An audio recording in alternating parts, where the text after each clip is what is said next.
परंतु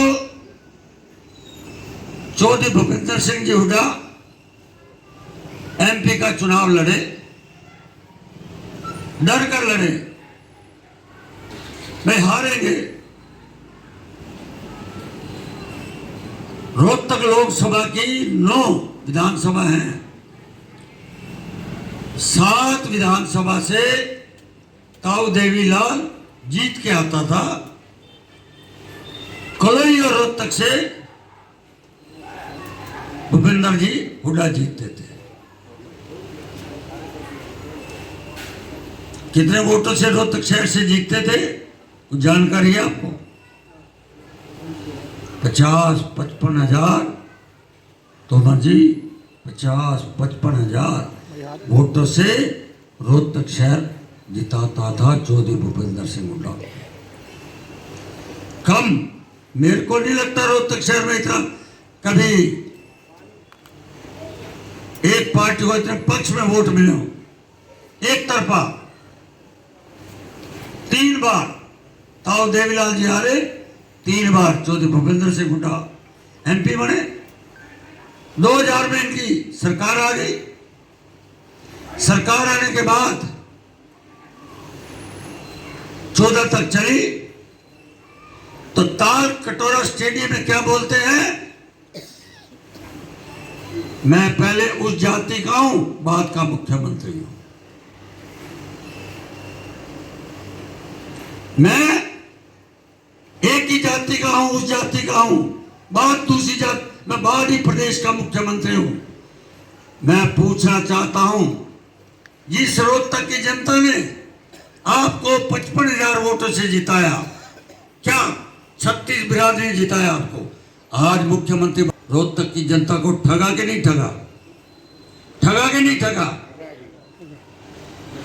दूसरा उदाहरण देता हूं। 2016 में जिस रोहतक की जनता ने आपको सिर पे बिठा रखा था, आपका पूरा मान सम्मान करते थे, जिस रोहतक की जनता ने आपको मुख्यमंत्री बनाया, 2016 में आपने रोहतक शहर क्यों जलाया? क्यों जलाया? क्यों? ये मुख्यमंत्री और बन गया इसलिए आपको बर्दाश्त नहीं हुआ। आपके घर दिवाली चले, दूसरे के घर दिवाली ना चले। तीसरा, मैं भी बात पूछ रहा था पंकज छाबड़ा जी से।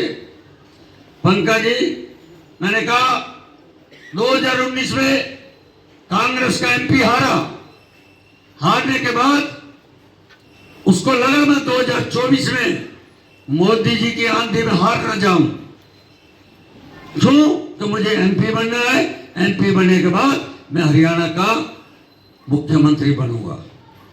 लगातार 2017 से 2022 से लेके 2024 तक आपकी हर गली में गए, हर गली में, छोटी गली हो बड़ी गली हो, हर गली के अंदर गए, और जिसके घर भी कोई डेथ हो जाती थी, पूरा परिवार गोडे निभाने आता था। पूरा परिवार, कोई परिवार का सदस्य उनका नहीं रहता था, पूरी रोहतक विधानसभा में गोडे निभाने आता था। 4 जून को रिजल्ट आया। अब कितने महीने हो गए जी झांगड़ा साहब? एमपी बने कितने टाइम हो गया? 3 महीने में रोहतक शहर के किसी दुख में गोडा निभाने नहीं आ रहे। पूरा परिवार नहीं आ रहे। इतना सस्ता समझ लिया आपको। एक भी परिवार का सदस्य आज रोहतक की गली में नजर नहीं आता। इसलिए रोहतक की जनता पूछ रही है आपसे,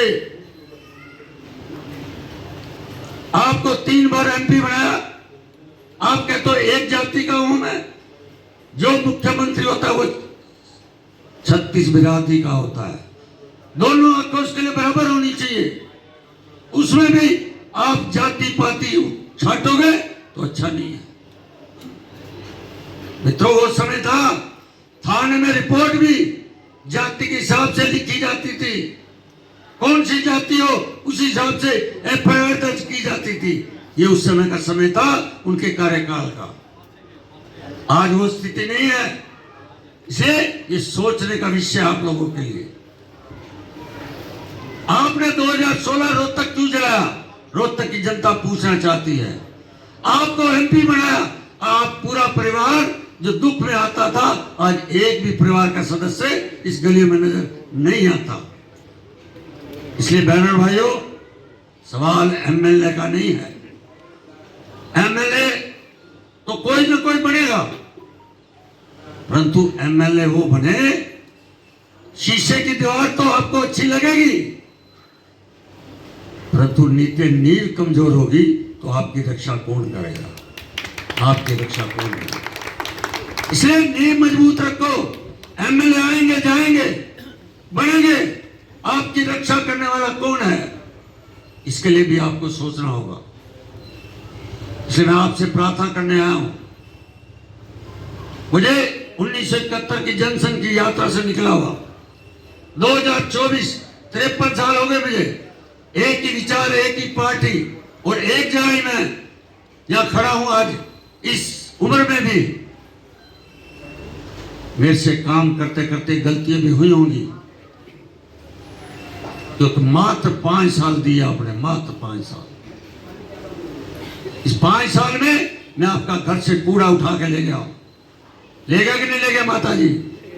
ले गया ना? यहां का कूड़ा उठा के ले गया। और बता दो किसी गली में कोने में कहीं कूड़ा नजर आता हो तो? आता कहीं कूड़ा नजर? कूड़े के साथ साथ आप बता दो, सुअर भी घूमते थे 2014 से पहले। अब कहीं सुअर नजर आता है क्या? सुअर भी मिले गया, कूड़ा भी ले गया। इससे सस्ता कोई सफाई कर्मचारी मिलेगा क्या आपको? मिलेगा क्या? इसलिए आपसे निवेदन करने आया हूं, जो शब्द मैं कह के जा रहा हूं, रात को खाने के समय और सुबह चाय के समय सोच रहा रोहतक हित में कौन है। और मैं आपसे इस तरह कहना चाहता हूं, मैंने कहा काम करते करते लंबा सफर 50-52 साल का, गलती भी हो सकती है।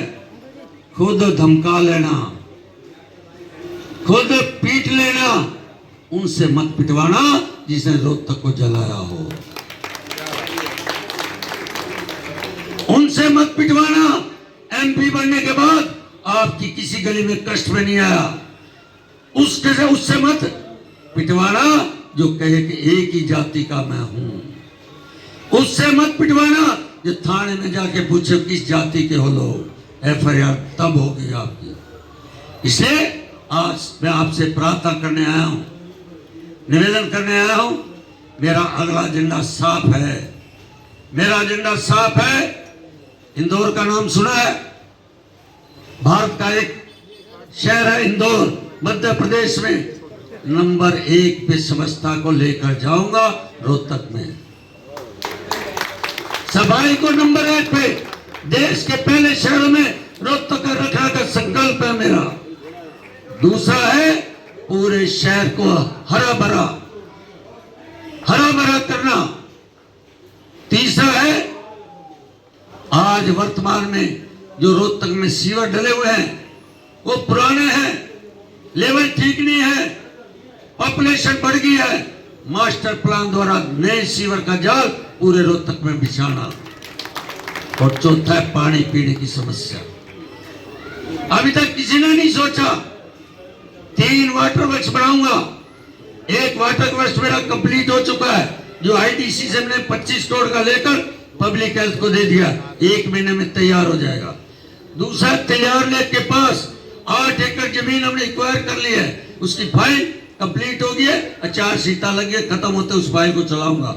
और तीसरा वाटर वर्क्स लडोत रोड पे है, जो इन इलाकों में पानी आसानी से मिले।